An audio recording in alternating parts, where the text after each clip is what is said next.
the point is, this is the inguinal ligament, what I have drawn. You should understand that inguinal extension of external oblique aponeurosis which makes a curve like this.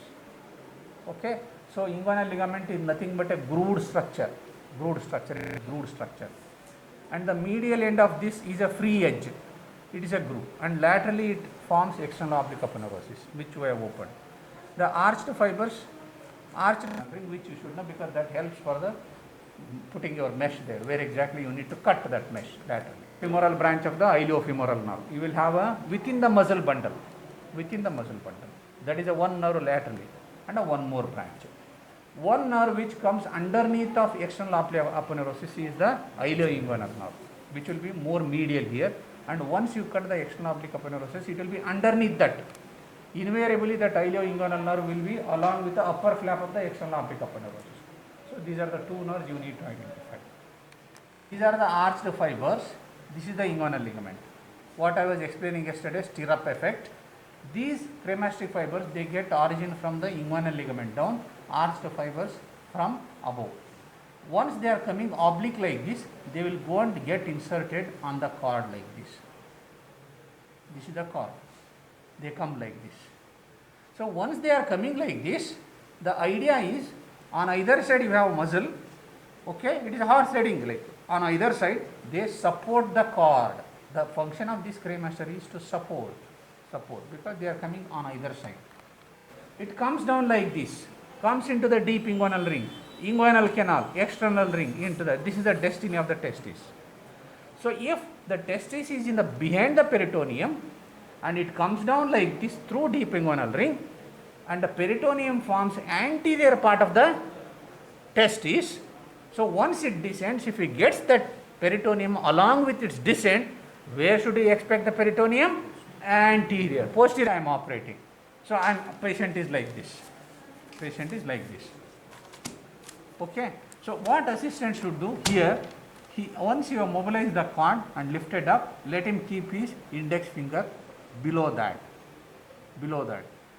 There are two things which mobilizing this cord, you have lifted up and done this opening of the cremasteric box, and you are trying to find the sac.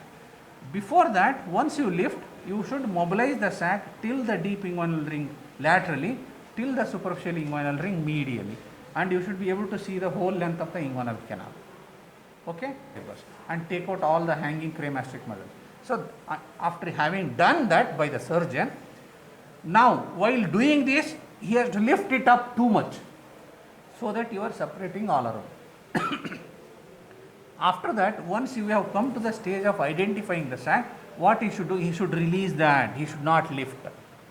If he lifts and you try to find the sac, what happens? It is a pliable structure, cord. He has lifted. It will be like this. And you are trying to find the sac here. You will have difficulty. For trying to find the sac, the structure has to be like this. You understood? While mobilizing on either side, till here you get extra peritoneal fat, till you get the pubic tubercle here, and superiorly arched fibers, inferiorly inguinal ligament. Till you see these four important structures, you need to mobilize completely. If you don't do these four structures visibility at present, you will have problem while fixing the mesh. You will have a lot of, and instead of lifting while dissecting the sac, you should get it down. See that it lies flat on that with a little elevation. One side with a mosquito, he should be holding. One hand is keeping here, one hand he should hold with the mosquito. The other hand you should be holding with the forceps. Search for the sac. A sac. You got a plane here. You have to mobilize the remaining sac completely till the deep inguinal ring. You need to mobilize this. This is the sac. This is the cord. You need to mobilize. Then the assistant has got a very important role. Catch this with one instrument, lift it up. Always, whenever you need to separate two structures in surgical practice, two structures you want to separate surgically, you need to have a good traction and counter traction. That is a principle to separate. So traction and counter traction, here this is traction you are putting, counter traction. All the time what he was doing, he had kept the finger like this. Now he has to hook that and pull in the opposite direction. What direction? Because he is standing opposite here, he is standing opposite, he has to hook this and pull on this side, and he will be holding the sack and pulling like this. You will be pulling the sack this side, he will be pulling this side and dissect in between nicely. This is the sac, these are the cord structures, and he is pulling this. So till you see a extraperitoneal fat, you have to dissect out for doing herniatomy.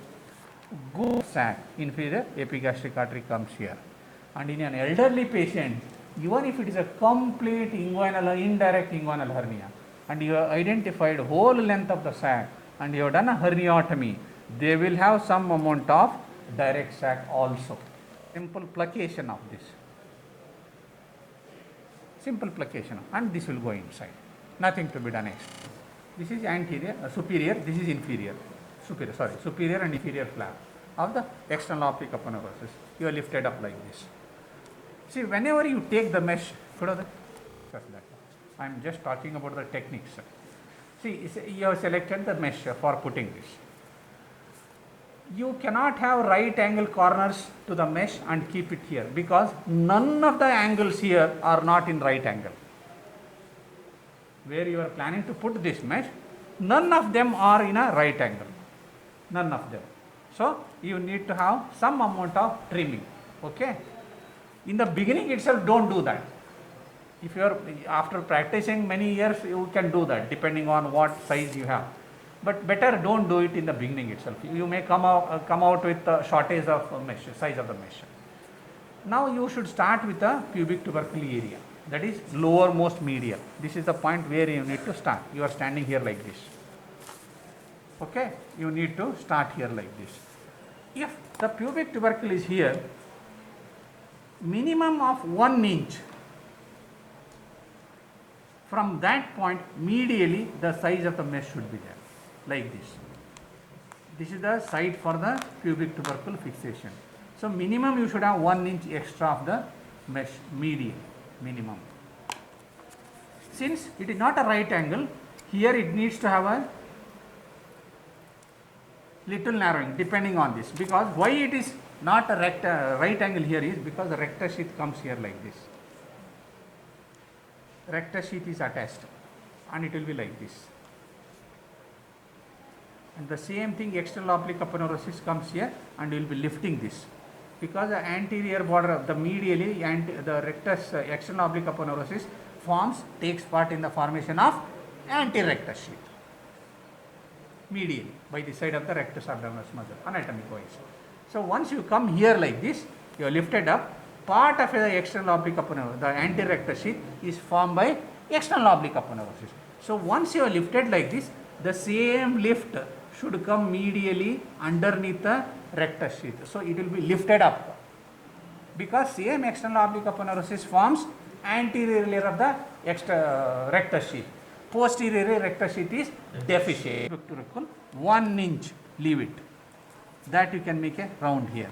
Then your suturing or bite should start from here. So this is left. I have seen many times you people are struggling here, surgeon comfortable for this stitch. So what you should do, even if you are holding, you have one more instrument, anything, keep the mesh on the surface of the body. See that you are holding the mesh all the time. Okay, at least you take the first bite. You are holding like this, first take, because you are taking on the right side, take a bite here first. If you are doing on the left side and standing on the left side, probably you need to take a bite on the mesh side first, because you are fixing like this with the right hand. Pull this till the little edge of the prolene is left. Then guide this, you are holding this, guide this till this point. And what assistant should do once you have done this, he will be retracting all the time. See, he is retracting, he is showing you the pubic tubercle. What he should do, he should push this everything inside like this, and he should change his retractor over the mesh, and he is holding the mesh like this, which people don't do it. Because if you don't do that, this whole of the mesh will come in the middle here, and while putting knot, it will get stuck in that knot. Exactly like this. You are able to understand? See that the groove of the inguinal ligament is well seen. And hold this with Alice and hold the mesh like this. Hold the mesh like this. once you take a bite here to the inguinal ligament, next, please remember this is called feeding the mesh into the needle. You should feed this, which is you are holding in the left hand, to the needle there. So you prick, don't remove the needle. Push this mesh into the needle. You have put the needle like this. Feed this into the needle. So it will come out. Then pull like this. Okay? You are pulling like this, and don't leave your finger. Hold it like that till it becomes tight. Next step again. This is called feeding the mesh into the needle. So that alone. Next comes the person who is standing on the right side of you. He should retract this cord. Cord comes here. Cord nicely laterally like this, so that you will be abutting the cord for the last bite. You will be abutting. Retract nicely. Put and make an end. Next, you have fixed this. Next, whether you want to cut this, finish off this deep inguinal ring, or whether you want to finish off this and come back here, it is your optional. To do, I finish off this first, because already I have come up to this point, and anyway he is holding like this, so I will finish off this. If that is the case, leave this, get the cord inside, make a split. These are called tails after splitting, creating a deep inguinal ring. One point I want to highlight here. Once, how much to cut this? How much to cut? See, you are selecting 2/3 upper, 1/3 lower. Okay, you are selecting. That is a point where you need to start your cut. Okay, but how much to cut? This is decided by deep inguinal ring, where it is situated. What you are demonstrated by extraperitoneal fat. Till that point you need to cut. That is a point of decision. Then you will take like this. Then you have taken, the cord will come around like this, and it is on either side like this. Now, important, don't keep this rect. Make a rounded border here. 1 second. If you are making this, see that this overlap comes almost, this end should come to this end, so that the new inguinal ring which you are creating will be a snugly fitting ring. People just do it like this. Before you fix these two tails, important point is, this is the deep inguinal ring, this is the inguinal ligament extending beyond the deep inguinal ring, beyond the arched fibers. It is better to have a one bite here and fix to the inguinal ligament. According to me, this is one of the important suture. So that you have ended here medially, and you will take one more. This whole of the length of the mesh is fixed nicely. Just together, both the flaps. See this, both are holding. You have pricked like this. Then here the nerve will be going. You can see that nerve, femoral branch of the iliofemoral nerve. It will be going there. Then, since the fibers are coming like this, muscle fibers, many times I have seen people taking bites like this. Don't take those bites. It will not stay. If you take the needle bite along the direction of the fiber bite, you will not tie. It will lose. It will come out. You should take perpendicular. Take perpendicular, excluding this. Take perpendicular. Come out of this here like this. Then the Alice will be holding both the ends, and put this Alice like this, and put a knot here. So it will be a U stitch. It will get fixed. Coming to medial, what I suggest, about 2 centimeter from this suprapubic area, there will be lot of tissue, fibrous tissue underneath the rectus sheath. You should take one U stitch nicely, good bite, and fix it this first. Then how much to cut this? This will depend on, after raising external oblique aponeurosis and in the lateral edge of rectus sheath, this curve has to be filled. So you cut depending on this field. Almost you need to cut little more here. See this. This is the amount of area you need to cut. This cut depends on where you have mobilized the anterior layer of the external oblique aponeurosis, where it is joining the rectus sheath, and this is the area it should occupy. Are you able to understand? This is what you need to cut. This is the area you need to. Okay, this is the pubic tubercle. Okay, this is anterector sheath. This is the anterector sheath. These are the arched fibers. This is rector sheath. You able to understand? Okay, this is the mesh. So what you should do? Now you have fixed the pubic tubercle. Okay, here you have cut. This has to be fixed. See, when you are fixing and retractor, one of you hold. This is the retractor you are holding. That is the retractor he is holding. When you already fixed this, use your forceps. Forceps would be in the wrist area. If you keep your hand and try doing, your movements will be in the elbow and shoulder. You understood? Take out. Take out. And since I said you will get a lot of fibrous tissue here, thick tissue, underneath anterector sheath, and he is holding a retract here, and you have already fixed this point, and you have fixed everything, and everything is nicely lying like this. It has to be perpendicular. See this, I am not doing any movements. It has to be perpendicular here. Fix the tissue first, then go like this.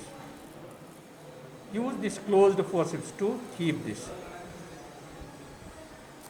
Okay, then remove.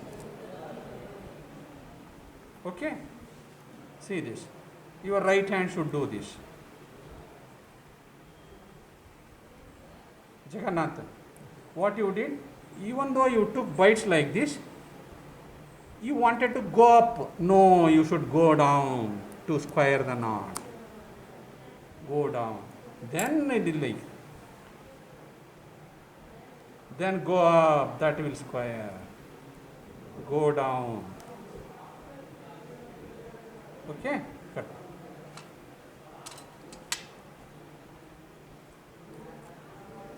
Okay, you have done this now. There are two holding. The next person who is standing here, he is putting one retractor here. You got the point? And what you people were struggling yesterday, not necessary that you should take the margin of the mesh and the tissue here. Not necessarily. You can take on the mesh itself. On the mesh. Okay? Next bite should be over the mesh, because it will go still more down. You will not be able to see the edge of the mesh. Invariably, there will be some amount of folding of the mesh there. So, again, put in the mesh itself. Go like this. That feel should come. So, one retractor is here, one retractor is here, everything is flattened, and use this closed forceps to hold this and then. Okay, this is the second bite. In the distance of about 2 centimeters, you should have 3 sutures on the medial side. One to the pubic tubercle, one in the lot of area underneath the rectus, one 1 inch above that. These 3 sutures are really important. Whatever the fastness you are doing the surgery, you should be doing these 3 sutures. You understand? The whole thing is now open this. You are not sutured. Next suture, you need to change your direction, because it is little up. It is not this way. It is little up. So you need to change your direction. So again, same way. Same.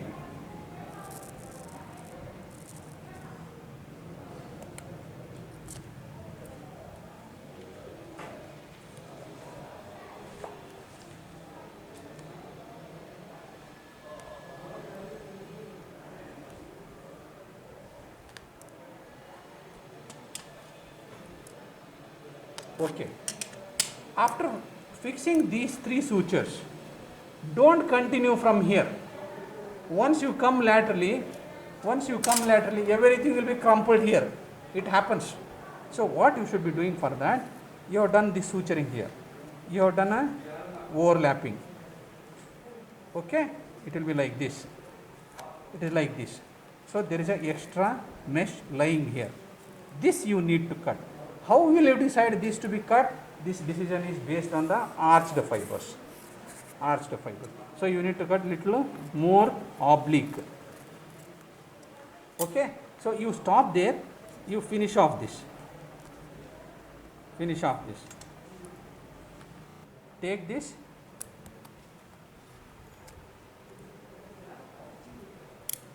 exclude the nerve and see again, keep it, see where it fits into, take the bite there.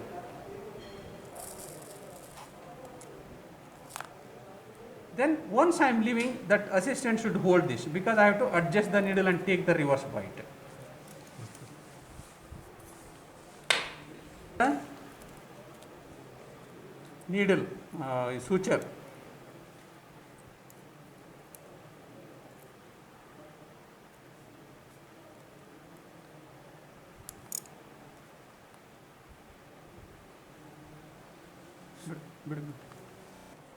So this is fixed here. This is fixed. Then see that you spread the mesh nicely like this and then fix this lateral first. Okay, fix this.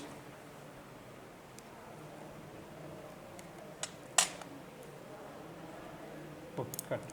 Yeah. Sometimes when you fix this mesh, after doing this, you will see there is a lot of crumpling of the mesh. Sometimes it happens. It should be like this exactly. If there is a crumpling, one suggestion would be instead of making everything, what you should do, make a fold like this, keep it like this and then suture this. If there is lot of excess mesh at this point. If everything is like this, put sutures. If there is lot of crumpling left behind mesh, make a fold. And fix this point. Otherwise, you have to fix it like this. The anterior wall, that is external oblique aponeurosis, it is better always you should start from lateral side. I have seen many times people start from medial side. See, you have cut external inguinal ring here. You have cut. External inguinal ring is nothing but just a flimsy area with a crura on either side and intercrural fibers which you already cut, and it is not a very tough tissue. So better start from a nice external oblique aponeurosis. Start closing. And medially, you can, even if it is not like haphazard, you can close because otherwise cord will get strangled. So better start from lateral to medial, safeguarding the cord structures. This is the testis and the epidermis. Now you have dissected the sac. Sac is coming up to this point. Sac is coming here. Anyway, you have brought this testis into the operative wound and you want to remove this. Between this and the testicular tunica vaginalis, there is a tissue called false sac. False sac. Outside of this, there will be white tissue here, which they dissect during laparoscopic surgeries. That you should get a plane and try to get this out without doing any harm to the testis. Pseudo sac, that is called pseudo sac. This area between the true sac and the tunica vaginalis, there will be area called pseudo sac. That is the plane where you should dissect. Preferably you need to take out this ring. This is the area where there is some amount of sac coming out like this. What you do, you hold the apex of the direct sac with a forceps. Give that to the assistant first. Then push matter. Then you will see all around how much area it is. Once you see this and push it inside, you will see how much area it is. Okay. Lower down is the inguinal ligament. That is a limiting factor. You cannot take bites in the inguinal ligament for plication because you need to fix the mesh there. So don't touch that inguinal ligament. Side by you have got a transverse fascia and peritoneum. So take care of the inferior epigastric artery not to prick. Most medially, if you go, you have an area where there is fibrous tissue and pubic tubercle behind the rectus sheath, which this you want for fixing the mesh. Don't touch that. Here your mesh is coming anterior to the arched fibers. So if there is no tissue, you can take these arched fibers few bites. If there is nothing, you can take bites away little. As away as possible, avoiding these three structures which you need for the mesh fixing. Take this and push this. Ask your assistant to hold that forceps like this. Then you tie. One more mistake will you model. Many end here. First thing should be put from here and assistant will push from here inside. Things will be very clear. And keep untied. You have taken this now. You are holding this. You are alone. You are alone. Put an artery here. Okay. You have taken the bite. Okay. Put an artery here. Keep this. It has come here now. Okay, it has come. Pull this so that automatically the tissues are lifted up. These tissues. Only one person is retracting here. Take one more bite. Like and then like. Not through and through. One here, lift, then take. With the same bite only. Release this. Now you have 2 bites. Lift. Already it has folded there. So overrunning sutures. One here, one here, one here, one here, one here. And you are pulling. Okay. Last bite. Either you can tie this and this if it is about 3-4 stitches. If there are 10-14 stitches, then you need to tie this separately, you need to tie this separately. Alone you can manage.